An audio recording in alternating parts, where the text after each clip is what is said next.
अब आप बताइए कि जीवनी शक्ति वीर्य, जो एक मन अन्न खाने के बाद एक बार बच्चा पैदा करने की सामर्थ्य वाला वीर अंदर आता है, और हमारे कहीं वीर की थैली नहीं है, कहीं भी नहीं है। जैसे पित्त की थैली होती है, ऐसे वीर की थैली थोड़ी है। एक मनोवाह नाड़ी है, वो रक्त की मथानी है। जिस समय हम काम वेदना और चेतना से युक्त होते हैं, वो मंथन करके पूरे शरीर से, जब वीर शक्ति शरीर से निकलेगी तो पूरी नस नाड़ियों में तनाव होगा, और वो शक्ति बाहर वो खोखला कर देती है। ये हस्त में तुम खोखला कर देता है, हड्डी तक की शक्ति निकाल देता है। और कमर दर्द होना, माथा दर्द होना, ज्यादा विचार करने की सामर्थ्य न रह जाना, स्मृति न रह जाना। आज पशुता बढ़ रही है, पशुता बढ़ रही है। ये क्या हो रहा है? ये जो व्यवहार बन रहा है, ये धर्म में चलेंगे, इनका जीवन अच्छा होगा, ये पवित्र विचार वाले होंगे, ये भगवान को मानेंगे।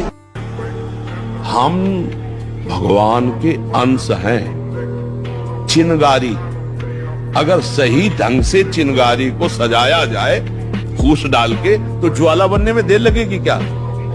हम उसी ज्वाला की चिनगारी है जिसे परमात्मा कहते हैं, जिसे ईश्वर कहते हैं, उसी की चिनगारी है। तो चिनगारी को आप चिनगारी मत रहने दो। अगर चिनगारी एक बूंद पानी से बुझ सकती है, तो चिनगारी को अनुकूल अगर फूस मिल जाए तो ज्वाला बनने में देर नहीं लगेगी। ये तो चिंता मत कर, बस गंदी दृश्य देखना बंद कर मोबाइल से, और गंदी हरकत करना बंद कर, और दंड बैठक मार, 2-3 किलोमीटर दौड़, सात्विक भोजन कर, सत्संग सुन, नाम जप कर, देख तेरे जीवन में प्रकाश आता है। मन 5 ज्ञानेंद्रियों के साथ विषय भोगों की तृष्णा में ये भटकता ही रहता है। शब्द, स्पर्श, रूप, रस, गंध, ये प्रकृति के भोगने में मन को बहुत अच्छा लगता है, लेकिन कहीं उसको तृप्ति नहीं मिलती, इसलिए भटकता रहता है। इन्हीं बंधन से मुक्त होना है। तुम थोड़ी खाते हो, रसेंद्री उसका स्वाद लेती है, और तुम रसेंद्री से बहुत अलग हो। तुम सच्चिदानंद स्वरूप हो।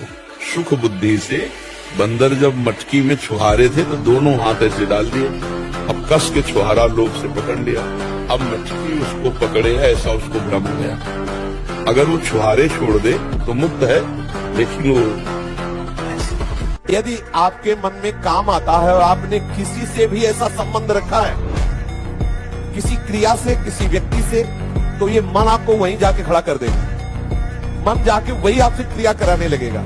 इसको सहारा मत देना, ये उड़ेगा, उड़ के फिर आपके अधीन हो जाएगा। जैसे जल जहाज का कौवा उड़ करके विश्राम जल जहाज में ही पाएगा, कितना उड़ेगा।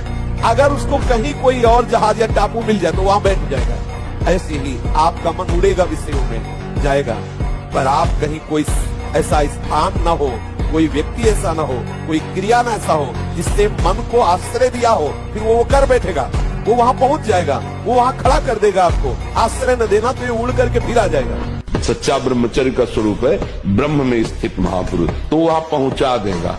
ब्रह्मचर्य बहुत आवश्यक है, सबको आवश्यक है। गृहस्थ में उचित ब्रह्मचर्य है, विरक्त में नैष्ठिक ब्रह्मचर्य है, आजीवन ब्रह्मचर्य। जो ब्रह्मचर्य का महत्व नहीं रखते हैं उनका जीवन कूड़ा हो जाता है, उत्साहहीन, और कई तरह के ऐसे महान दोष उत्पन्न हो जाते हैं ब्रह्मचर्य की हानि से। तो ब्रह्मचर्य की हानि ना होने पाए ऐसा आहार, ब्रह्मचारी का मतलब एक बीमार अवस्था वाले का जैसा भोजन है, जितने से हमारे प्राणों का पोषण हो जाए, सात्विक भोजन। अब कै बजे सोते हो आप? 12 बजे। यार ये समय सोने का तो ठीक नहीं है, सोने का समय तो 10 बजे होना चाहिए।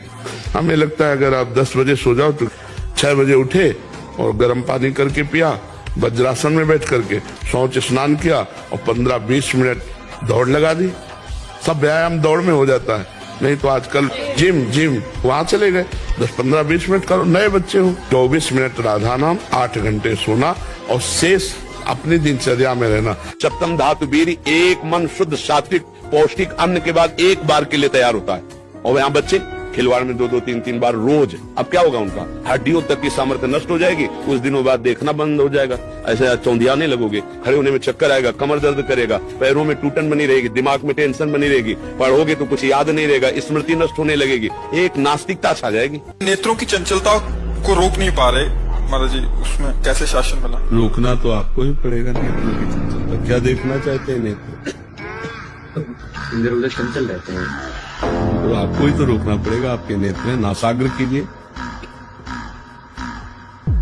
नासाग्र दृष्टि की नाम लिखिए, बार बार दिमाग में अपने नाम लिखिए, सामने नाम दिखाई दे, देखो क्या देखना चाहते हैं, मलमूत्र के भांड है, ये शरीर क्या देखना चाहते हैं? मलमूत्र के भांड है, यहाँ पेशाब भरी है, यहाँ शौच भरा है, ऊपर से चमड़ा से ढका है, वही मलमूत्र के द्वार है, वो क्या देख रहे हो? ब्रह्मचर्य ही परम तप है, ब्रह्मचर्य ही परम धन है, ब्रह्मचर्य परम एकाग्रता है। एकाग्रता ब्रह्मचर्य से आती है। आंख मूंदो या खुली रखो, अगर ब्रह्मचर्य ठीक, एक शीतलता, एक गंभीरता, और जिधर दृष्टि लगा उधर एकदम चिपक जाएगी जाके। जिस दास को स्वप्न दोष हो जाते हैं, कृपया मार्गदर्शन करें महाराज जी। पहली बात तो ये कि हमारे कुछ आचरण ऐसे गलत हो जाते हैं जिन आचरणों के कारण हम अपने दिनचर्या को सही नहीं संभाल पाते। कुछ भोजन गलत हो जाता है, कुछ संग गलत हो जाता है, चिंतन गलत हो जाता है, कब्ज आदि बन जाती है। कई तरह के ऐसे कारण होते हैं जिनसे हम इस दोष से युक्त हो जाते हैं। तुमसे जो गलती हो उसको होने दो, बस रोक लो, हस्त क्रिया मत करना। हस्त क्रिया मतलब समझ गए ना, हस्त मैथुन मत करना, और नाम जप करो।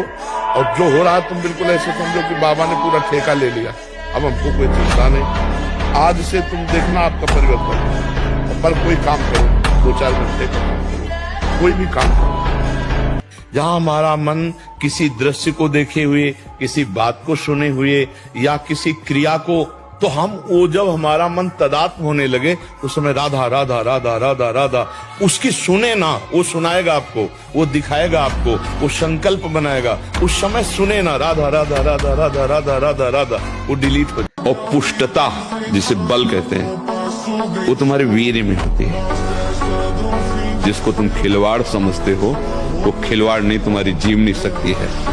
यदि संयम से ब्रह्मचर्य से रहो तो न उतनी घी में ताकत है, न दूध में ताकत है, न किसी भी पदार्थ में ताकत, जो तुम्हारे ब्रह्मचर्य में ताकत है। अगर 100 बार पटक किसी पहलवान ने लगा दी तो कुश्ती लड़ना थोड़ी छोड़ दिया जाता है। गुरु की शरण में होकर के दांव सीखा जाता है। 100 बार तो तुमने गिराया, अब थोड़ा दूध पिएंगे और दंड बैठक और बढ़ाएंगे, और गुरु की शरण में होकर वो हाथ सीखेंगे जिससे पटकेंगे। ऐसे ही अभी मन पटक रहा है, मन ही तो पटक रहा है। मना कष्टानि इंद्रियाणि प्रकृति स्थानि कर्षति।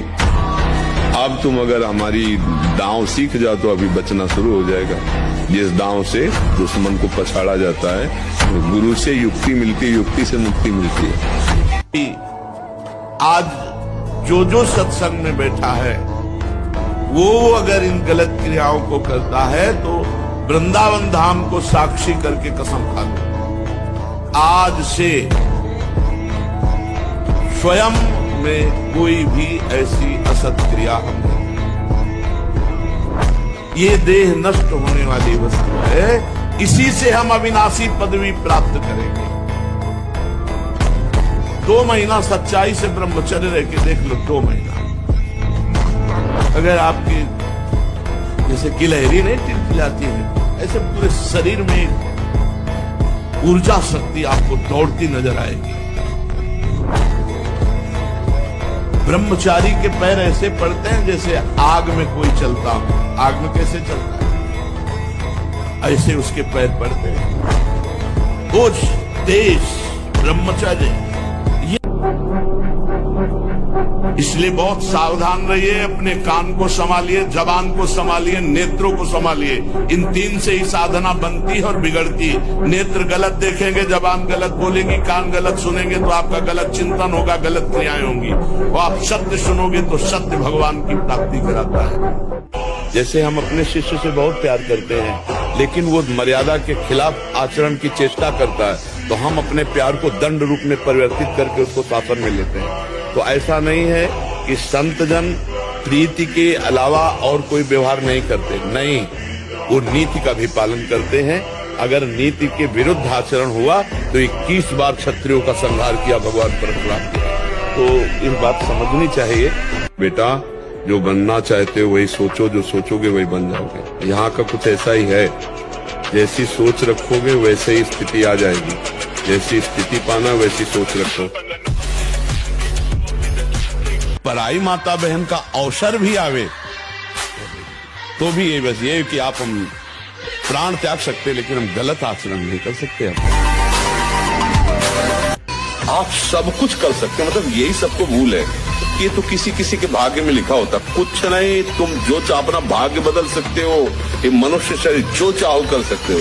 भगवान को जब प्राप्त कर सकते हो तो क्या नहीं बन सकते हो। नाम जप करो, अच्छे आचरण करो, अच्छा भोजन करो, व्यायाम करो।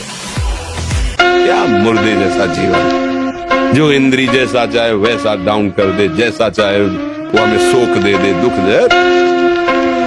थोड़ा सा साहसी बनो, तुम भगवान के अंश हो, तुम कुछ भी कर सकते हो, कुछ भी।